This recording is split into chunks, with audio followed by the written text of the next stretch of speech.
Hard Hat's all about showing up to play hard, doing what it takes to win. If you want to cement legacy, win another. He's your third center. You don't want to pump him up too much, but it's hard not to. This is maybe the most I've ever agreed with you.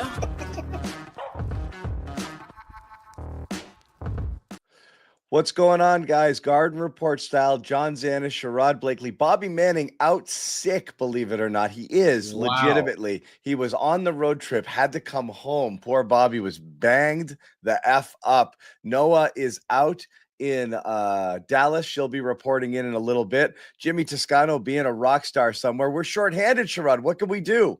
We're going to win. Possibly do.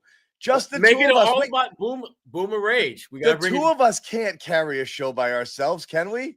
No, we can't. We need reinforcements. Let's what go. Do we do, people? What do we do? Let's go. What do we get? Bang! Bang! Boomer Rage is in the building. What do we Here need we go, here? baby. Here we go. We're back. No. Here you go. Nick game. Gelso. My is light here. needs to be turned up. I need to turn my light up. I'll be right back. Oh, no. Wait. I know how to do this. We'll just move you out of here. Yeah. We're going to the bullpen. Went to the bullpen with Nick Gelso. He's back. Nick, I could get you off the screen, back on the screen. Anyway. I forgot. I was on bad behavior last show. I don't think so. Yeah, I yelled a little. I got a little mad. I think I deserved it.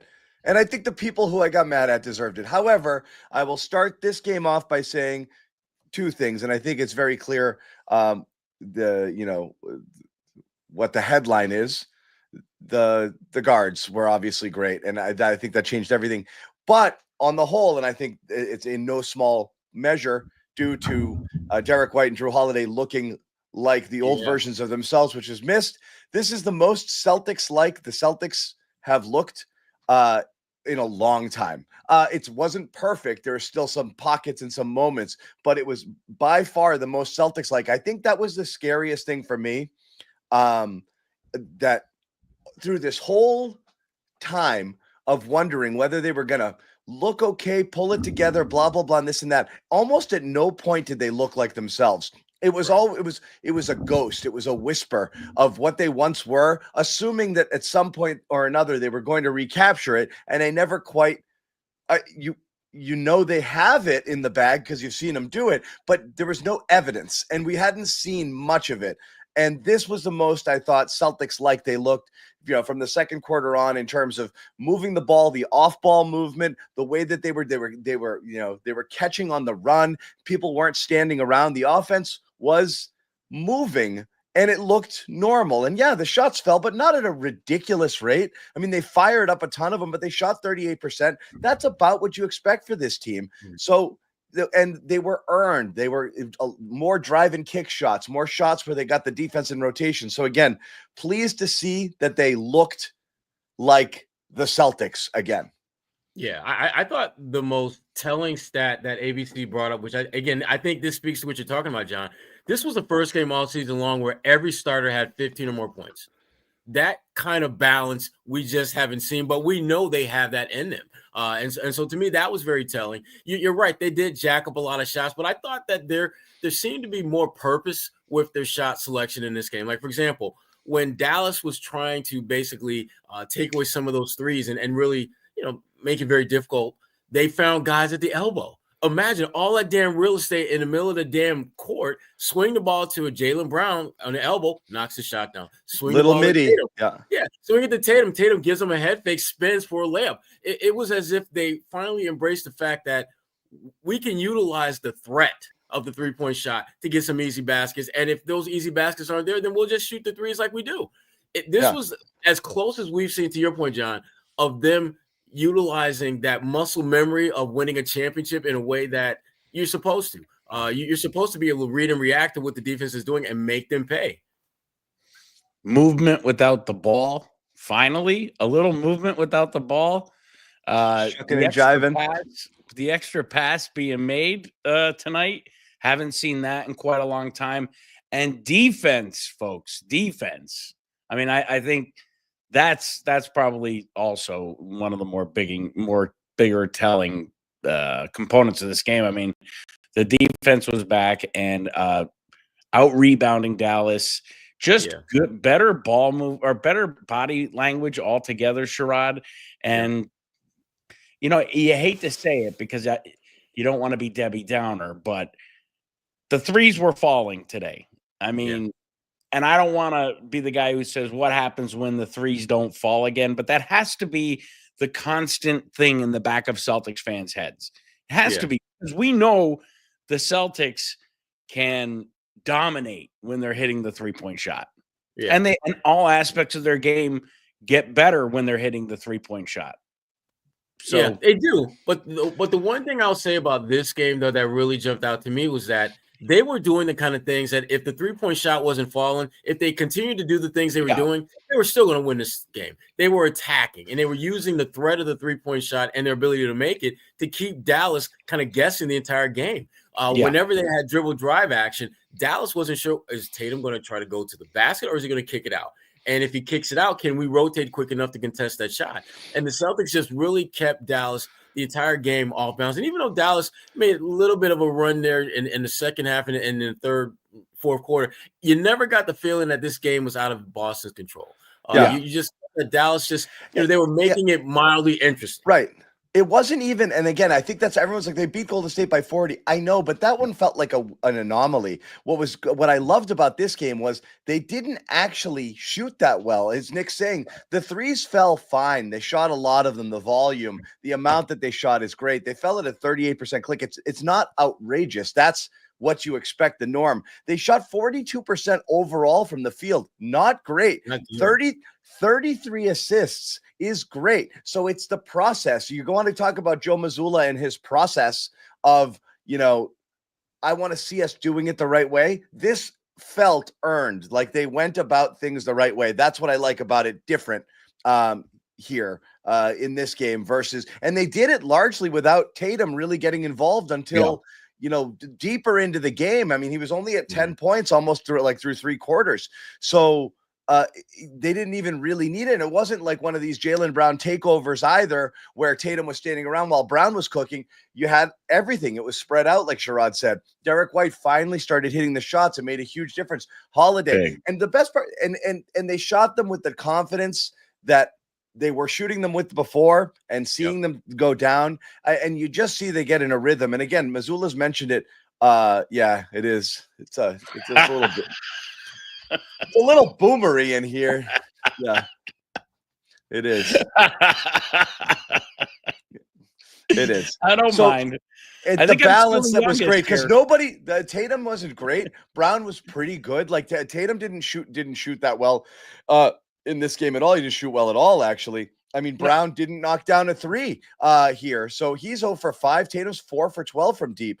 Tatum's the only guy. Tatum was a -4 in this game. He's the only guy in negative territory. Not a great Jason Tatum game, which is a difference. And they didn't need it because you got so much balance. And that's what feels like last year too. It wasn't that everything was perfect. It was they had so many games last year where you're like, wow, Brown and Tatum didn't play well at all, and they won by 20. Like, what other team could have that happen? No one. There's no team out there where the star or their 2 alphas both are. And I'm not saying they were bad tonight. Brown had a good game. Tatum was not great, but that didn't matter when other guys could step up and do what they did, and they had that so many times last year. And just feels like a little less this year with the consistency. So again, hats off to White and Holiday for, again, we've said this before. I've said this. I've gone on record with this before.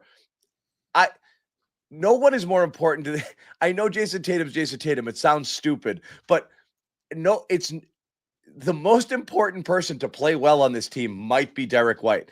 And when he plays well, they're almost unbeatable. And when he doesn't play, you notice so many things are missing. So having Derek White not be himself for as long as he's been, and then seeing him be that, I feel like that was the thing that kind of gave me life and gave me a little bit of air tonight. It was like there's a feeling of invincibility. When Derek White's got it going, I feel like everything goes better.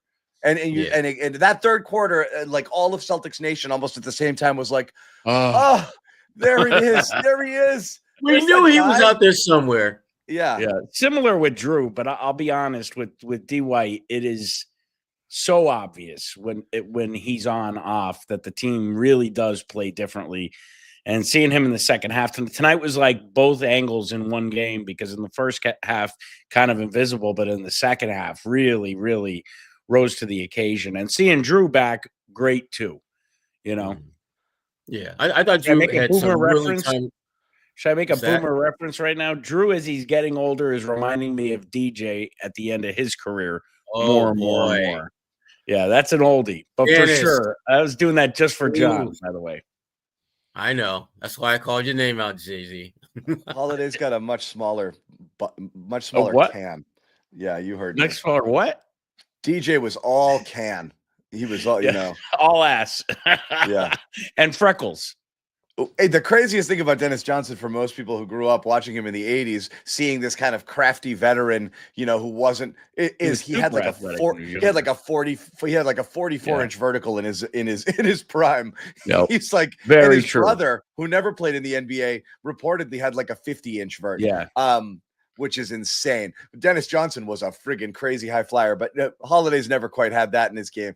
No, I mean, DJ couldn't shoot like Holiday can. Holiday's shooting this year has been an aberration. Really weird that he's gone so it's cold. It's been very DJ-like at the end of his career, hitting big shots and missing everything else. Tonight he was great, Drew. He was. He was really, really good. And particularly not just the amount of shots, but just the timeliness of them was really important. No, he was really good. But Derek White, he's the super glue of this team. I mean, without him playing well, they become very vulnerable. They become extremely vulnerable. When he's playing well, there's few teams that can beat them in a game, let alone a best of 7 series.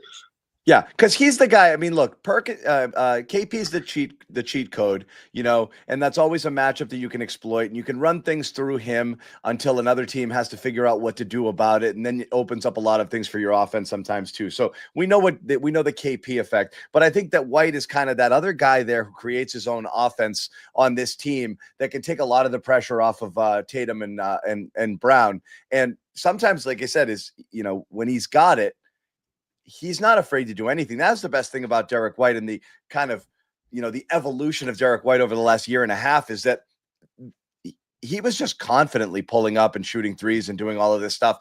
Just watching it not fall and watching how frustrated he was getting, it affected him throughout. You'd see him make un-Derek White-like mistakes on offense, defense. Hang his head.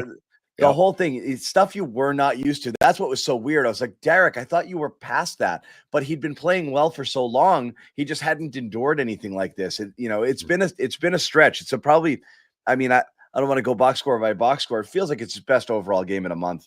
Yeah. And then I believe this too. I believe this. I believe, some of the integration here is an issue with working KP back. It's not. Yeah. It's not an accident that the starting lineup tanked once he came back in there. Not blaming him, but they started kind of getting away from themselves, trying to utilize him and figure things out. And all of a sudden their spacing got all screwed up and they just weren't the same team. Everything got out of whack. So for the people like who are in the everything will be fine school of thought, I think that that's an easy thing that you can look at is the reintegration of KP and trying to figure out how they played again when they hadn't done it for a long time might have messed them up a little bit. It's not uncommon too when you reintegrate a star player. It's not uncommon.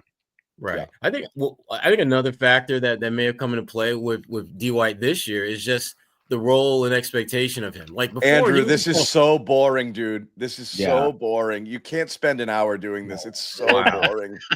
It is. It really is. I get it. You think I don't like Jaylen. It's so boring. Anyway, go on, Sherrod. I'm just trying to. I'll let you keep doing it. It's just really boring. Anyway, go ahead. I was just marinating on that comment about JB. Damn. Wow. Oh, he was doing it for 15 minutes before I jumped in here, too. Jaylen Brown. He's going to do the Jaylen Brown thing. He's going to blame Jaylen. Very original, Andrew. Come up with a new material. Jaylen still turns the ball over in traffic, and he did it again tonight. So I'm not going to bash on him. He had a great game, but he still can't dribble the ball. No, but the thing with Derek White, though, is that, he's no longer, the best kept secret.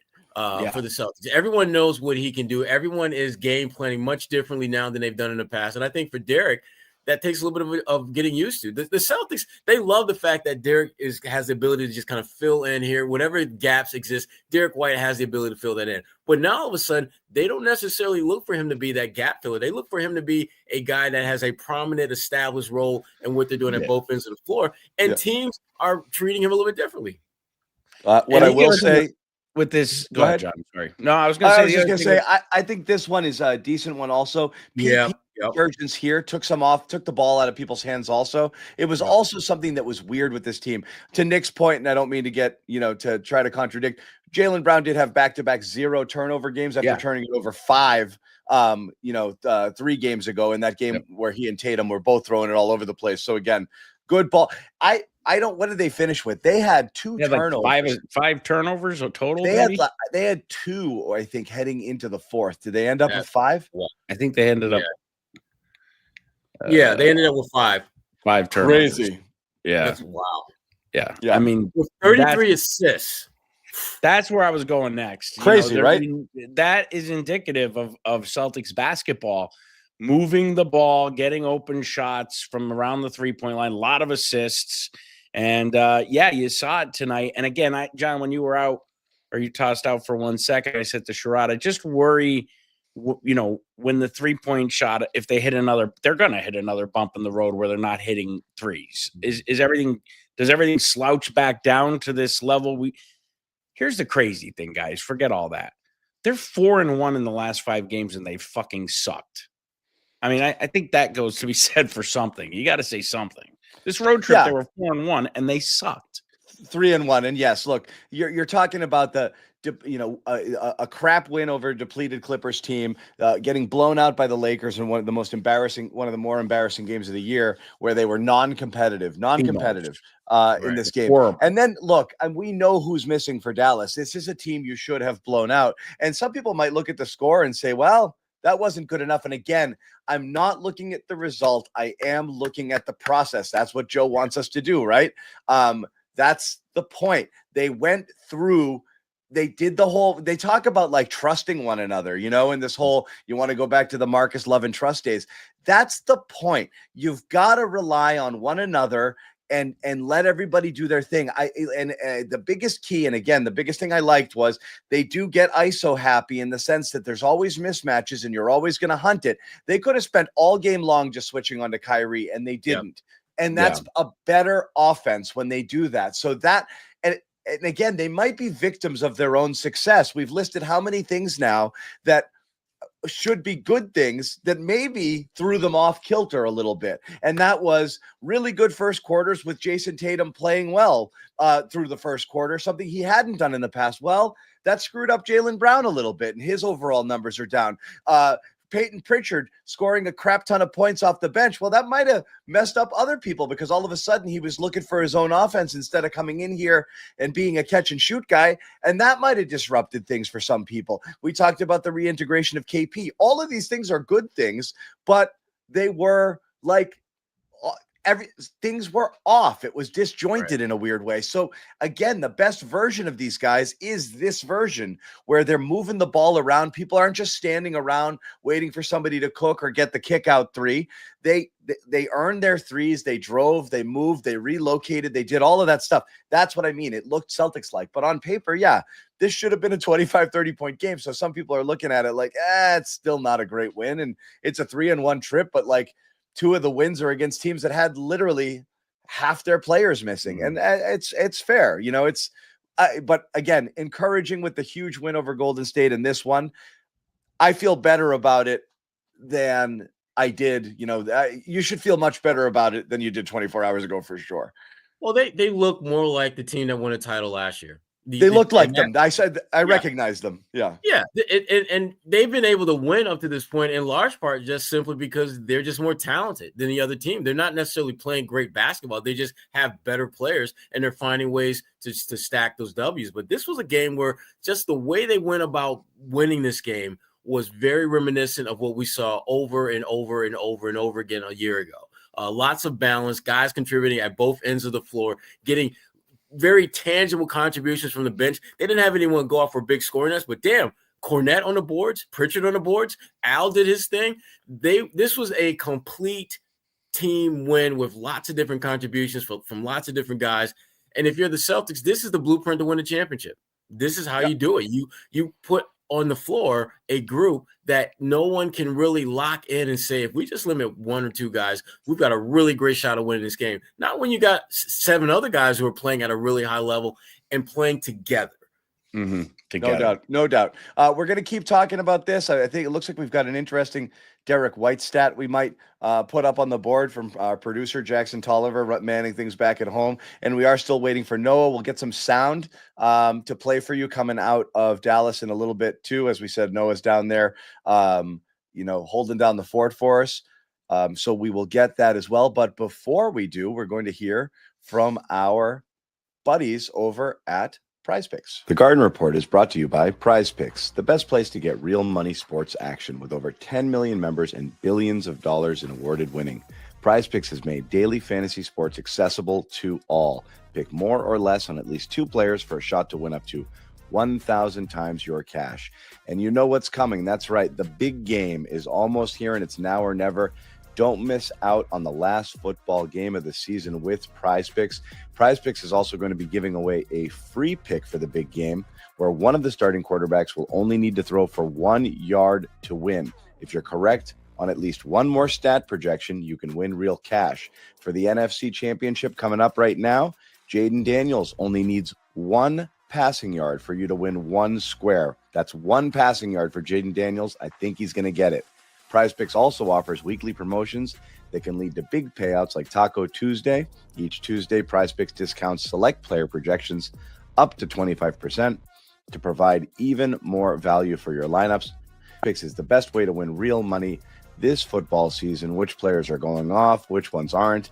Make your picks in less than 60 seconds and turn your sports opinions into real money all season long on Prize Picks. So go ahead, download the app today. Use the code CLNS to get $50 instantly after you play your first $5 lineup. Once again, download the Prize Picks app, code CLNS, get $50 instantly after you play your first $5 lineup. Prize Picks, run your game.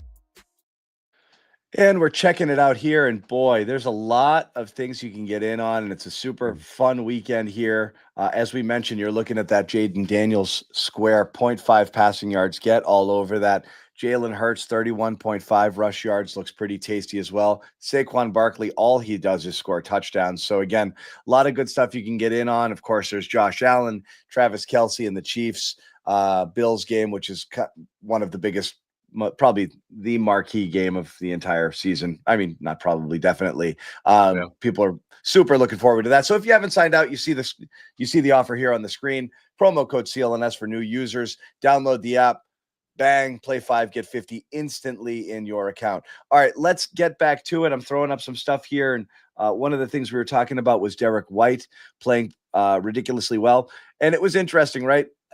He didn't start well. I think it was 1 for 7. And the one make was on a missed corner 3 where he was wide open, and a rebound came back, kicked back out to him, and he knocks down the return one. And you just see the shoulders drop, and he's like, and after that, he got back into it. And again, that third quarter is kind of where everything happened. And this is from Celtics statistician Dick Leip.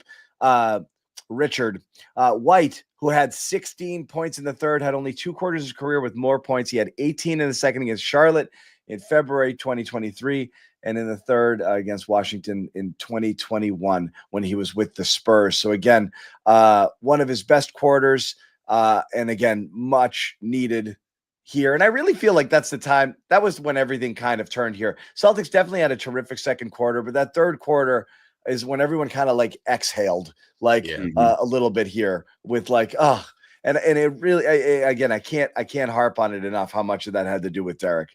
Mhm. Yeah, it just felt that was when everything kind of settled down to the point where, okay, we're back to being who we are. This is what we do. This is how we win. And I don't think they've had a lot of games where they came away feeling that way. And so to me, the interesting thing now is how can they build off of this? I mean, obviously, they're not going to play identical to this because their opponent is going to be different coming up next. But can they deliver similar attributes in their next game that we saw in this one? I'm curious to see how they respond. I am also. Nick, what else do your boomer eyes see? Nah, man. I mean, I'm just really relieved. I think for all the same reasons you guys are talking about. I have a question for you though, and you guys are obviously the brains on this panel. I'm just here to kind of make everybody lighten up and giggle a little. But how much of what we've seen the last 5 games or more, 7 games, 8 games, has been the fact that everybody we're seeing now, for the most part, is the second time.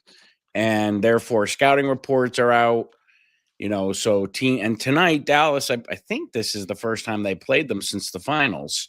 Yeah. And they didn't do a great job of defending the 3-point line. Obviously, the Celtics countered with great ball movement and they were moving around more as well.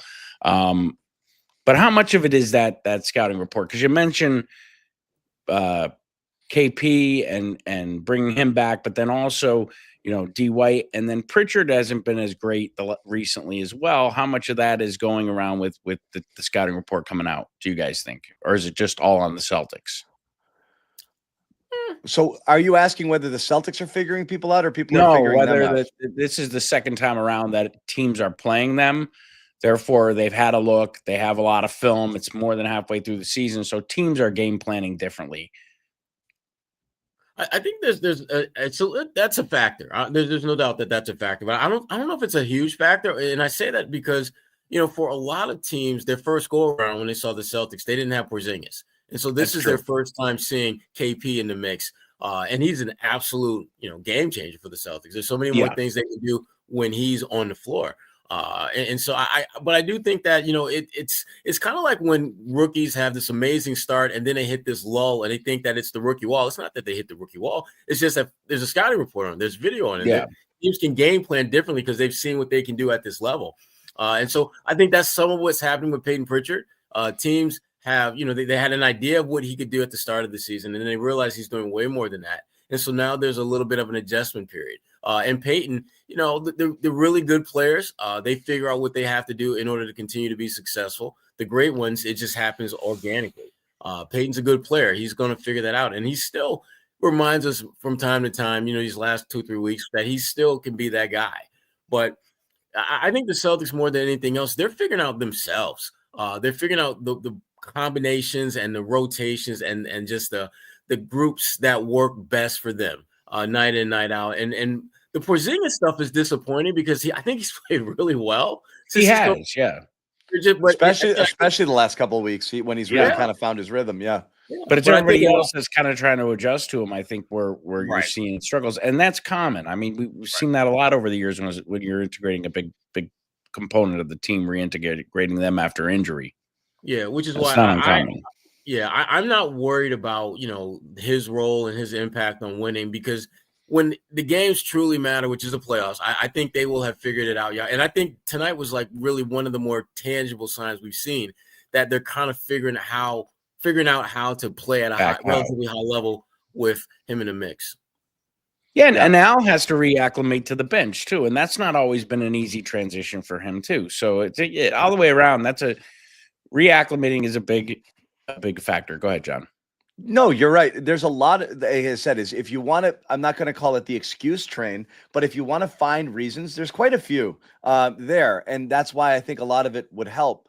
Like as the season goes on, I think you can see things start to look more Celtics-y, and it wouldn't be that surprising simply because of all of these things, which I think are factors. And it is weird because something's off without being able to put your finger on it. And I don't believe like there's a mutiny in the locker room and everybody hates each other right now.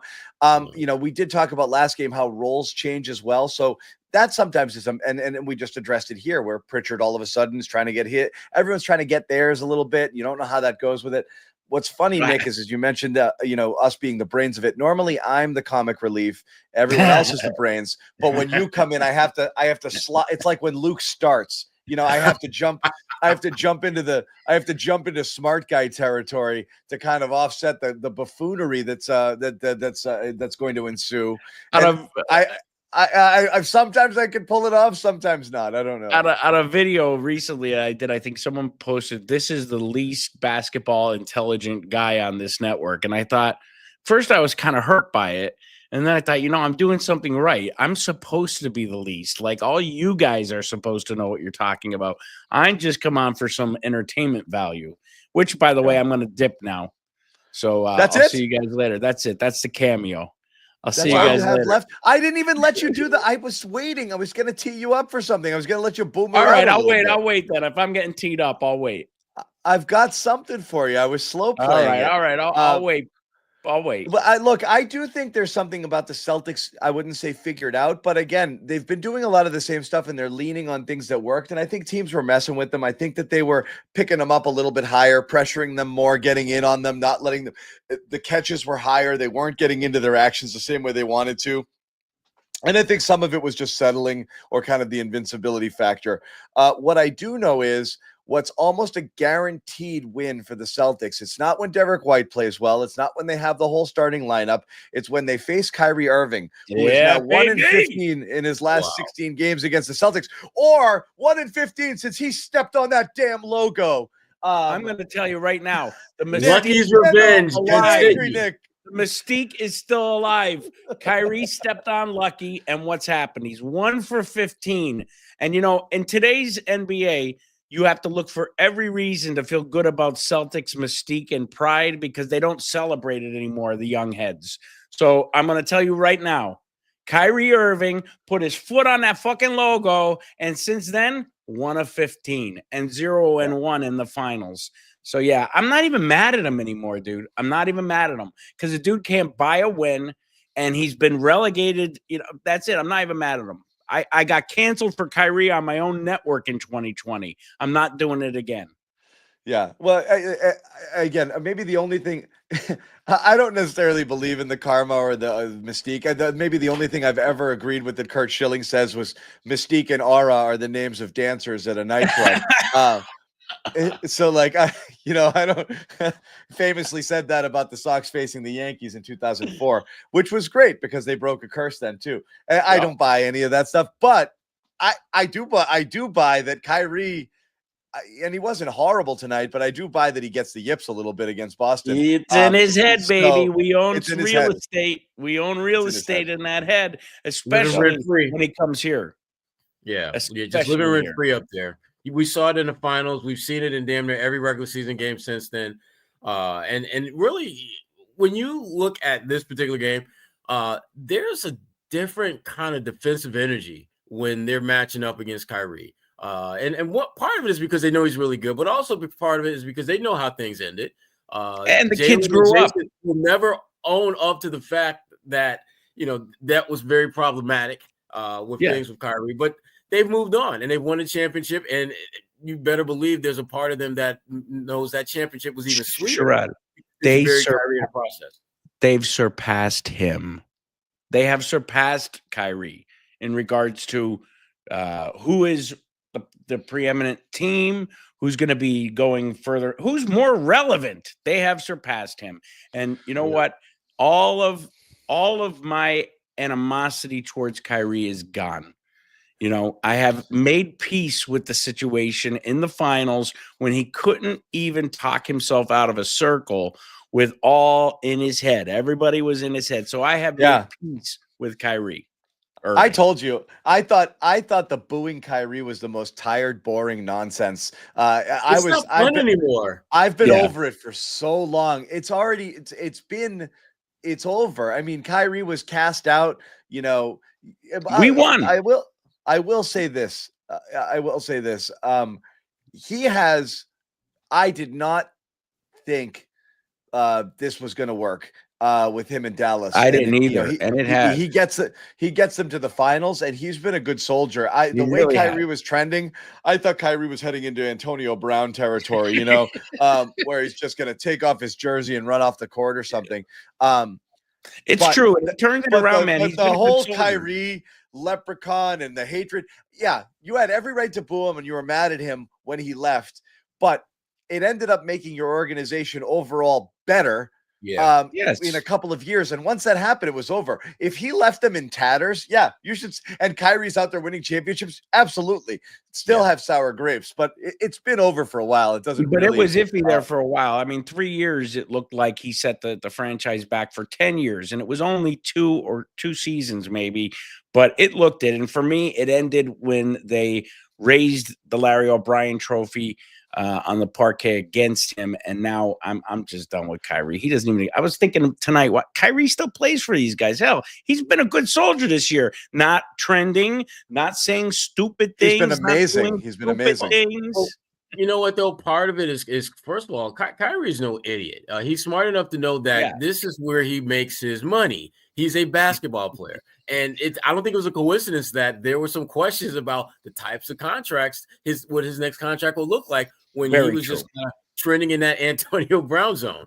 So Kyrie had millions of reasons to start flying right. And in today's climate, he's had plenty of ammunition too to talk stupid or say things that maybe would deter that his mission to get back to a reputable status where he could garner a large contract again, So there's been a lot of ammunition. He's not bit at all. So he's definitely on a mission to be the best behaved he could possibly be. Right. And he's with a team that he has a definitive I'm the number 2 guy role. Yes.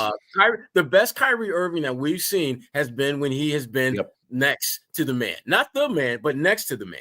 And that was to me, that was the problem in Boston. They wanted him to be the man.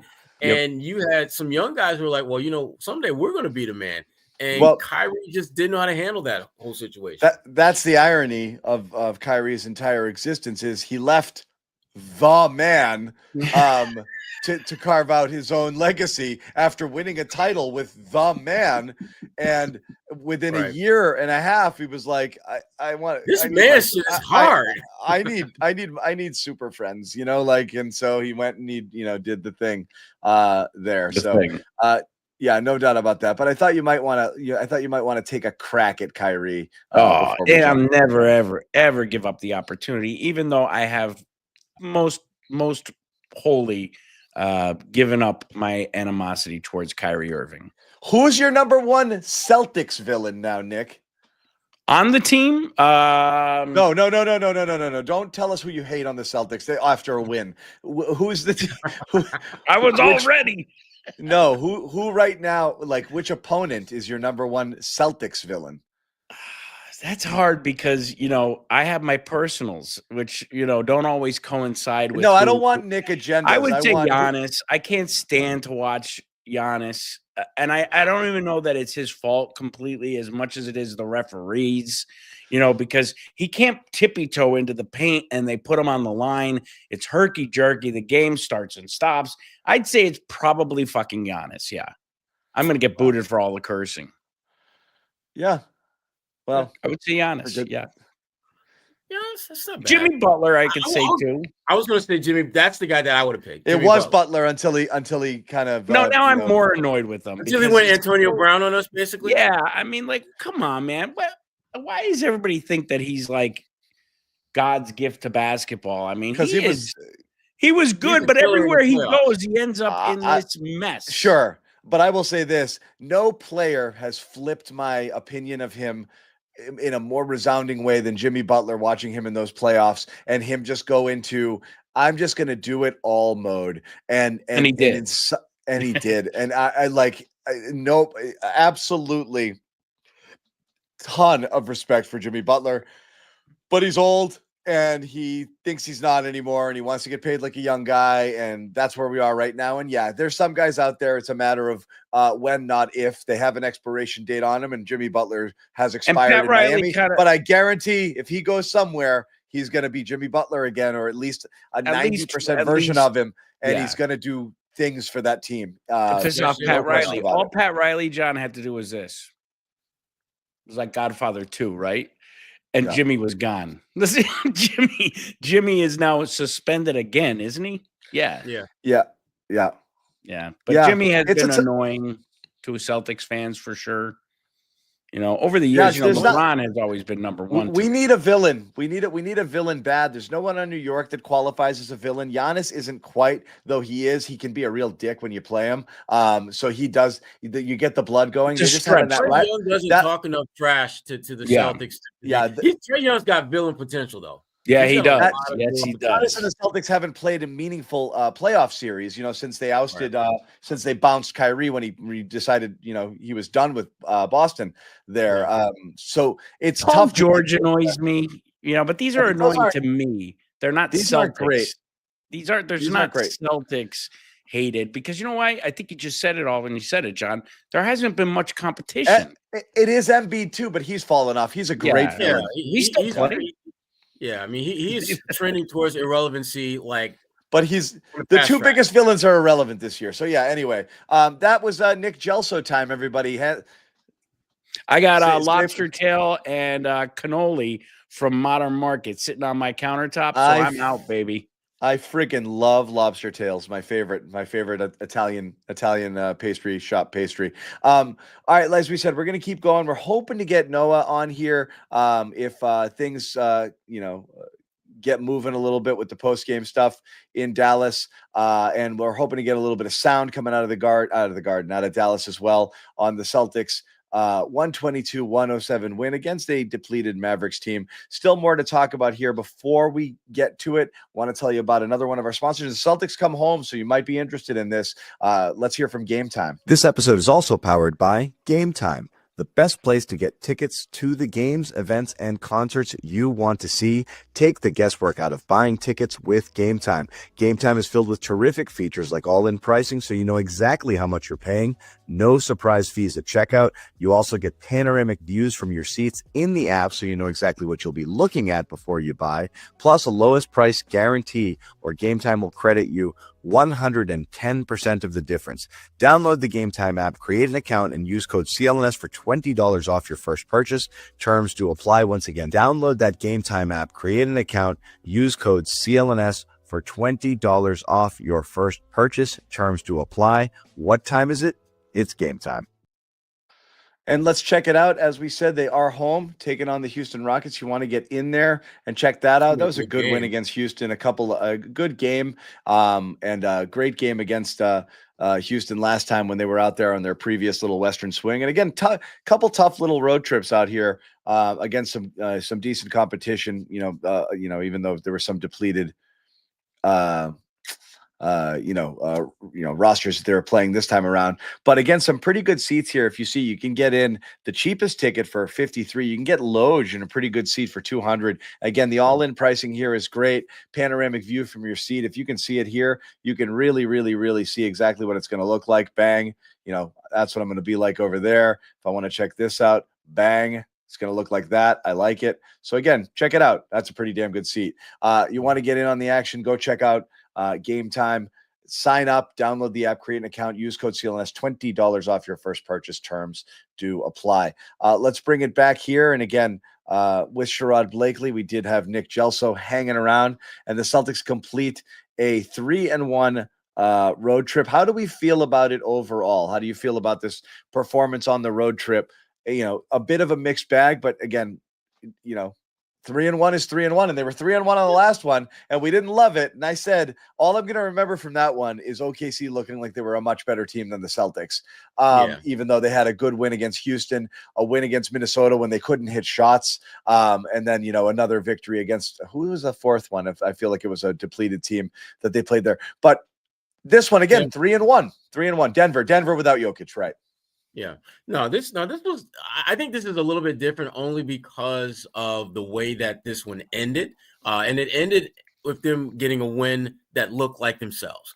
You feel as though they're starting to figure this particular group out Because even though they brought pretty much everyone back from the ban last year, it's with guys having different roles, different expectations, and dealing with different limitations. You look at a guy like Sam Hauser, who was healthy all of last season and not so much this year, and just adapting to that. And the bottom line is they're coming back from this West Coast trip playing the kind of championship basketball that we saw last season. And by that, I simply mean lots of different guys contributing at a relatively high level, making it extremely difficult from a matchup game planning standpoint for their opponents to figure out what you need to do to beat them, because they've got so many different ways that they can hurt you. And it's feeling better. I should say it looks better them figuring out how to work with KP. Because that's going to be such an important factor in them getting a legitimate shot at repeating. How does he reintegrate with this group? And more importantly, how are they able to function at a high level with him on the floor? Yeah. Some people tend to are disagreeing here. Win two, lose one. That's fine. Actually, I didn't even, it is really interesting because, again, 32-14 is 32-14. And I was watching, the game from home in the halftime, and Stephen A. Smith was, saying nothing of tremendous value. But he did say, like, the Celtics, got embarrassed by the Lakers, and they don't want to go out and lose back-to-back games for the first time all year. And I was thinking, there's no way that's correct, right? And I went back and looked at it, and it was not correct. But they've only lost back-to-back games a single time this entire year. Right. and I was like, in my mind, less than a month ago. Yeah, it was the Orlando when they lost to that depleted Orlando team on the second night of a back-to-back there, following whatever the game was. It was Orlando and Philly, exactly. So that was it. And I didn't realize that because, again, it's weird to have played basically 500 ball for a quarter of the season at 10-9, and it really was one win, one not. So many of the wins though were like bad wins that they felt like losses. So it feels so much about the season feels worse than it is, than their record would indicate, because again, it's 32-14. And again, it's not, I mean, it's still a team with a +9 point differential. Cleveland is tops at 9.8, at least in the West. Oklahoma City's lapping the field. So you're not that far off. It just feels weird because it just doesn't feel, I mean, I think it's a testament to who they were and what they were last year. I thought it was a joke. That's why Jimmy got mad at me all year long. Nothing worried me at any point during the year because I'm like, guys, they're so, and I mean, not the only person who thought it. They were so much better than everybody last year. It didn't matter, like we were saying 40 games in. I was like, the first meaningful game they're going to play is the conference, is the final game, one of the finals. Like they were going. There was no question about it. It's not that bad. So how do we feel? I said it earlier. Yeah, the Golden State thing is great. Even though that really snowballed into something crazy to get to that 40-point total.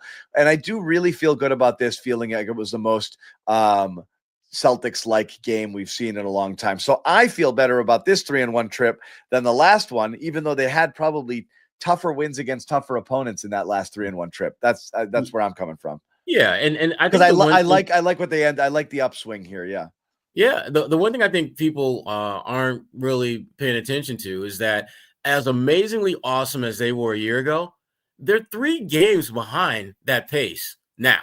So like literally, that's it. 3 wins less than they had a year ago after 46 games. And so the wheels have not fallen off. The sky is not falling. They're pretty much on a very, very similar track that they were last year. And I think by all accounts, they haven't played great basketball this year.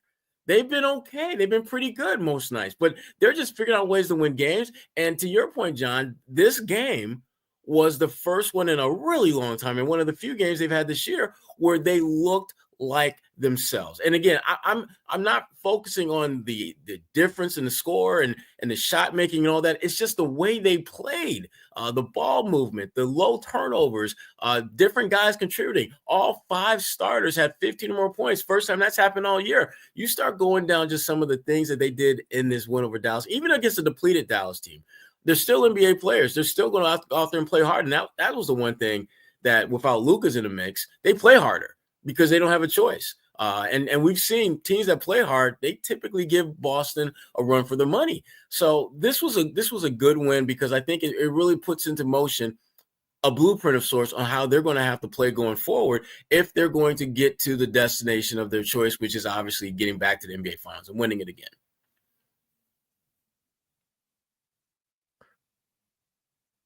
Yep.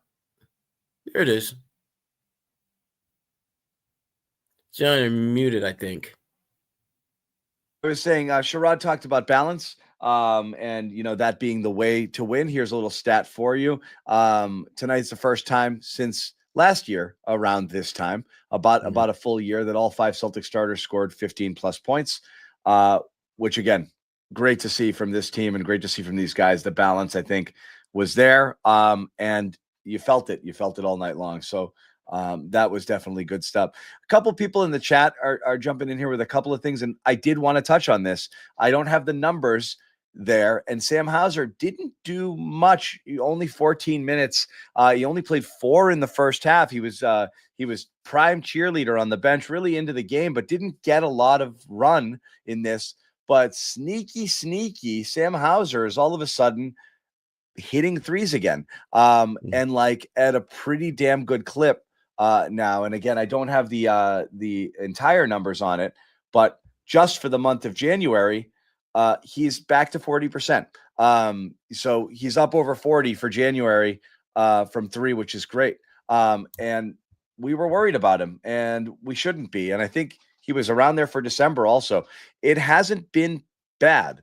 2 of 3 in this game, 2 of 4, had that 5 of 7 game, recently against LA and Golden State here. So again, on this trip, really good from Hauser. And let me do the math real quick here. We're looking at 4, 8, 12 from 20 on this road trip from Hauser, from 3.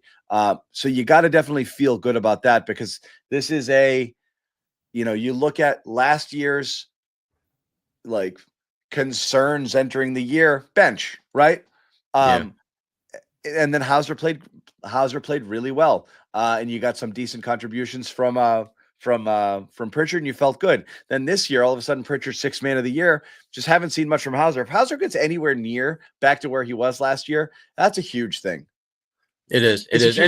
Yeah. It is. It's a huge thing, and he's trending in the right direction. I mean, if you start looking at his 3-point shooting, month by month, October he was less than 30%. November he was about 35%, I believe, and in December he was over 40%, and he's over 40% now. So he's clearly, looking more and more like the Sam Hauser we knew from last season. And a lot of that, I think it's kind of quite obvious, is his health.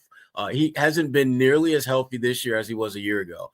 And it looks like he's starting to be a little bit more consistent in terms of not just his availability, but his availability at a high level to do the things that he's literally paid to do, which is knock down shots. So my only concern with Sam is his health, because if he's healthy enough to go out there and play his game, that is going to be a major boon for the Celtics. Yeah, and it wouldn't be fair. And again, Bobby Manning, might be in an ER somewhere. I'm not entirely sure. I don't think so, because he was tweeting about this game. But he'd lose our minds if we didn't talk about Luke. The game. Luke mattered today. Luke was good. Luke was murdered today. Also, that was a 20 out of 10 dunk. That was an unbelievable facial by Grimes. Was it Grimes? Yeah. Oh my God. But Luke was good. And again, the plus 21, this was no joke. The Luke minutes were winning minutes. 9 rebounds, 5 friggin' assists from Luke.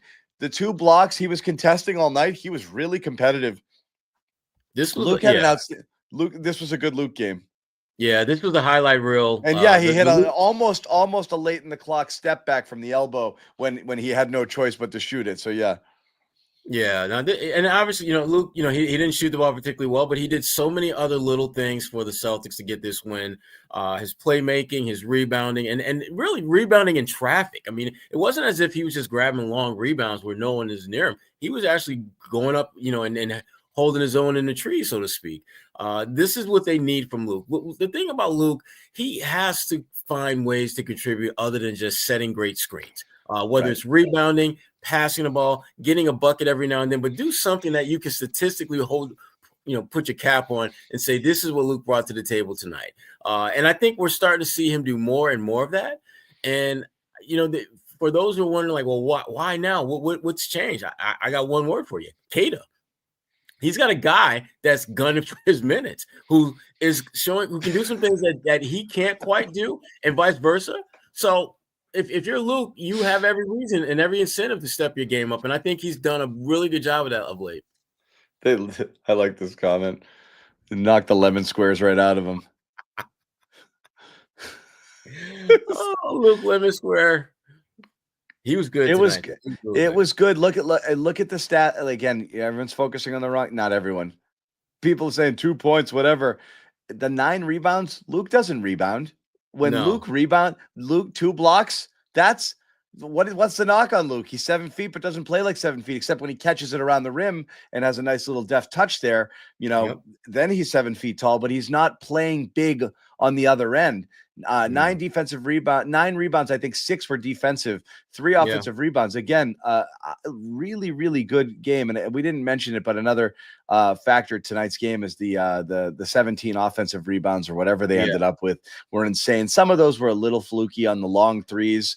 They were getting a few of those, but others they just John. They were just others they battled. Yeah, they battled and they got him. 17 offensive rebounds was really impressive. Tonight here because I know again Dallas is missing Lively, but that was great. That was great. Nick is proud of himself that he's awake tonight. Nick, it's only 9. It was a 5:30 game. It's 9 o'clock, buddy. It's not that crazy. This was late for Nick. Yeah, he can't believe it. Nick hasn't seen 9:30 and I don't know how long. This is he's really doing it tonight. Proud of you, buddy. So yeah, we'll give our flowers to Luke as well. Celtics do return home again, and I know everyone is going to start on the trade deadline stuff. We're not going to get into that yet because I think it's kind of pointless. But heading into that All-Star break might be a nice little reset for them as well. Yeah. So. I think that would be all right. Yeah, Nick, we know you're up at 4:30. The texts come flying in early. They do. But again, Celtics have a little stretch here, and let's look at what's ahead.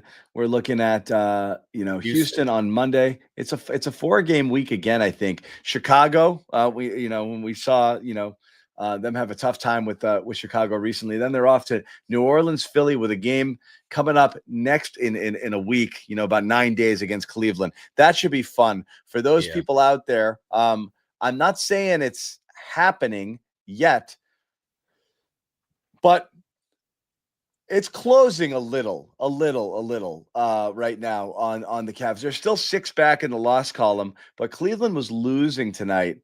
It's closer, 89-80. They were down close to 20 points earlier against Houston.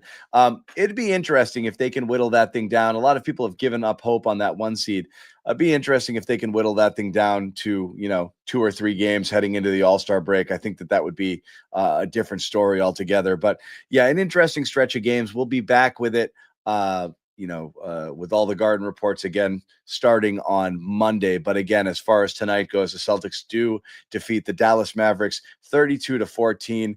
We're not going to be hearing from Noah tonight, but that's all right. There'll be more stuff coming on our channel later from Noah and from the Celtics locker room. So you definitely want to subscribe, to that and for more Celtics content throughout. And we'll be back on Monday as well. Enjoy your weekend, the rest of your weekend. For those of you out there, if you haven't already, check out Prize Picks. You want to get involved. It's not just football, but football's super fun, and we know a lot of you guys like to play around there. So again, download that Prize Picks app, play 5, get 50 instantly. If you're looking to go to any games, right here. Game Time is the place to be. Download that app, create an account, use code CLNS, $20 off your first purchase. Terms do apply. That is Sherrod Blakely. We want to thank Nick Gelso for jumping on and adding a little bit of spice and life and boomerism and valuable insight. Nick's not just a pretty face. He knows basketball. He knows what he's talking about. But he plays his role well. So yeah, thank you very much to Nick. Thanks to Sherrod. Thank you to all of you guys. Apologies to Andrew. I'm sorry. I didn't mean to pop off like that. I don't think I'm unfair to Jaylen. I think Jaylen deserved some of the criticism that came his way, but he frustrates me like no other player. I don't know why that is. I don't know why it is. I find him, he gets me. We all have that one. We have that he gets me. It's, there's always something, but when he's great, he's great. So yeah, thank you guys again for hanging out and watching. We will see you on Monday. No one's sneaking a vegan brownie by me, I'll tell you that. Okay, you know what, John? We're going to do it. You have to feel that way too, Bobby. I have to feel that way. Let's Fight out over and make Luke your first center. Bobby, we gave you Luke hour early. We're not going to end this on a damn conversation about Luke